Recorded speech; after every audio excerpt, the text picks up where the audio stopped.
അങ്ങനെ ജണ്ട നേതൃത്വത്തിൽ ഇൻഷാ അല്ലാഹ് നാളെ വഖഫിലിടതരായിട്ട് ഒരു പ്രതിഭടനം നടക്കുമ്പോ ഒരാളും ബാക്കിയാവണ്ട. എല്ലാരും നാളെ ഓടിപ്പോണോ, എന്തെങ്കിലും വേനായിട്ട് ഓടിപ്പോണോ. ഇത് അല്ലാഹുവിന്റെ സ്വത്തായിട്ട് വഖഫ് എന്നുള്ളത് ഓരോ തീരുമാനം ഓരോ തീരുമാനം ചൊല്ലുവാറ്.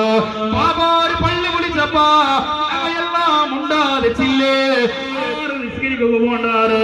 അവനാറ് പള്ളി പോണില്ലല്ലേ, അവിടെ ജമാഅത്ത് നടക്കില്ലല്ലേ, എന്നാല് പള്ളി ഞങ്ങളെ കൈവിട്ടില്ലേ.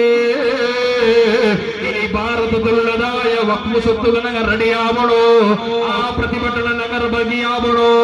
കാരണം ഓരോ മുസ്ലിം നാളെ അല്ലാഹു കേൾക്കൂ. അതുകൊണ്ട് നാളെ ചാട്ടിയാറ് ഗൗഡ് ഓടണോ, എല്ലാരും ജുമാകൾ ഞെട്ടൊന്ന് ഓടണോ. അതുകൊണ്ട് പാലക്കാരാ യുദ്ധാകൊതിയില്ലെങ്കിൽ ഇന്നാലും ഞങ്ങൾ വേനായിട്ട് ആലിമീക വിളിച്ചോണ്ടിരിക്കുമ്പോ ഒന്ന് പോണു പാലക്കാരാ.